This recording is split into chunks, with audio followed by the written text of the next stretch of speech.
Sigurbjörg, þú bjóst í Finnlandi 14-15 ár og þess vegna ertu nú hér meðal annars að þú þekkir það sem gerðist í Finnlandi eftir þessa kreppu sem að það reiði yfir og var mjög alvarleg því að það atvinnuleysið það varð alveg geigvænlegt og menn að vera að tala þessa finnsku leið að hún sé góð út úr kreppunni.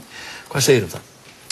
Ég hef verið að mótmæla þessari síðustu leið sem Finnar fóru út úr kreppu þegar var marga kreppuna farið í gegnum og margan knappan dansinn stigið og fór að eiginlega naga mig í handabökina, kannski það því að hér ríkir þessi grafarþögn yfir öllum hlut, dýpri heldur en finnska þögnin og hún þó ansi djúp, að kannski er verið að tala hvernig þeir fóru út úr fyrstu kreppu eftir stríðsárana, þegar 400.000 manns urðu flóttamenn í eigin landi. Almenningur Íslands svolítið eins og Kirjálarnir sem komið frá Kirjálahéraðinu sem Finnar mistu til Sovétríkjanna, flóttamenn í eigin landi og þá var eignum auðmanna deilt til þessara fátæku. Kannski eigum við bara að fá hús hér og þar og skútur og flugvélar og allt verið gaman. Það gæti verið, ég veit það ekki. Já, en menn hafa svo talað þessa kreppu sem var þarna 1990. En ef það kreppan, á milli, ef hún búin, að þá það skelfilegsta leið sem hægt að fara. Og ég bara óska engum manni þess að lenda í því helviti. Að þegar allt hrundi og þeir voru, aðdragandi þeirra kreppu var afskaplega líkur hér nema við eigum náttúrulega heimsmet í öllu. Það enginn sem kemst með tæknar þar sem við höfum hælandnar í siðleysi og siðblindu og sukki og svínaríki sem hér hefur verið síðustu ár. Þú meina að það jafnist ekkert á við Nei, það jafnist ekkert, ég held að kreppan hér verði miklu verri. Heldur en finnska kreppan var. Að þar reyndar fór, atvinnuleysi fór í 30%, þá fyrir 50% tíma í héruðum norðaustur og norður Finnlands. Og þessi kreppa í rauninni enn. Eða kreppu lokið þegar þeir eru enn að glíma við 7-9% atvinnuleysi og 10-14% þar sem þeir fóru verst. Og þeir Finnar eru hlýðnasta þjóð sem ég þekki og pabbi Koivisto sem þá var forseti sagði að þeir skildu bara spara sig út úr kreppunni og þeir gerðu það.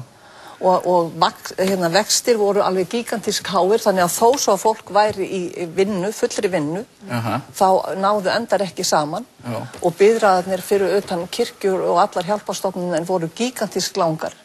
Og ég spyr mig hér að Finnar bjuggu þó við miklu betra skólakerfi heldur en við gerum. Þar fengu börn að borða og stundum var ástandið það slæmt að á mánudagsmorgni þá byrjaði skóli á heitri máltíð vegna þess að börnin hefði ekki fengið neitt mat frá því þú fóru úr skólanum á föstudegi. Þegar sumarið kom þá horfði ég á bekkjarsystkini barna minna standa í biðröðinni fyrir utan kirkju hjálparstofnanir. Þeir og inn í þeirra skólakerfi líka lækna og tannlæknaþjónusta. Við höfum það ekki. Við höfum ekki heita mat í skólum. Já, en heitir það borga fyrir en þarna var það ekki þannig að það var líka fólk sem var í vinnu sem þurfti að leita á náðir félagslega kerfisins og það var ekki fyrir en 2-4 árum eftir þessi kreppa skellur á sem þeir fara að gera eitthvað að viti. En var einhverju félagslegu réttlæti fullnægt? Ég meina það kannski svolítið ég ætla að tala það við Vilhjálm Árnason eftir svona samfélagslegt réttlæti. Ég meina það að þeir hafa verið teknir fyrir sem að komu Finnlandi í þessa kreppu og svo leiðir. Nei, bankar fóru þar á hausinn eins og hér og þeir bjuggu til sína ruslabanka eins og þau kölluðu það og bönkum var þeim var skipt upp og settir yfir á aðra banka og svo framvegis og á endanum voru bankastjórar dregnir fyrir dóm. En þessi það sem verið að tala hér við verðum förum finnsku leiðina og þeir voru svo fljótir að spyrna sig frá botninum. Hvað þýddi það? Það þýddi það að fólk, það var gert á kostnað mannslífa. Og þessi lofsöngur finnska skólakerfi 1992, þegar þeir eru að lenda sinni kreppu, þá flytja þeir allt sem þeir geta frá ríki til sveitafélaga. Þeir flytja skólana yfir á sveitafélögin, sem þýddi það að 7. hverjum grunnskóla í Finnlandi var lokað eða yfir 800 skólum. Það þýddi það að geðsjúklingar sem höfðu verið á einhverjum stofnunum eða þroskaheftir fólk var flutt heim í sína sveit og var sett einhvers staðar, kannski á elliheimili eða bara fekk íbúð í bæ. Og 1996 þegar þeir fara að rannsaka hvað varð þetta fólk, þá komust þeir að raunum það að þetta var óeðlilegu dauðdagi sem þarna hefði átt sér stað í þessum hópi fólks. Og þannig að ég vil ekki sjá kreppunni hér reddað, að hér sé skafið upp eftir þá sem að skitu á sig á kostnað almennings, á kostnað mannslífa. Þú hefur verið að beita þig núna í þessum atburðum eftir, hvað eigum að gera? Ég meina, hvað á að gera fyrir fólkið? Ég meina, hvernig á að virka, við erum að tala um að virka almenning, hvað viltu sjá koma út af þessu? Sko, það er ekki til nein töfra lausn á einhverjum aðgerðum út úr kreppu, en ég vil að við skoðum sænsku leiðina líka. Svíjar voru nefnilega líka í kreppu, það talar enginn um það, en þeir fóru svona hægt og rólega niður í sinnu öldudal og mjög hægt og rólega upp og hann aftur. Það var náttúrulega ekki næstu eins alvarlegt. Nei, en það sem þeir gerðu, það var að þeir galopnuðu allt sitt skólakerfi og gerðu grína sjálfum sér að þeir hefðu sett halva þjóðina á skólabekk.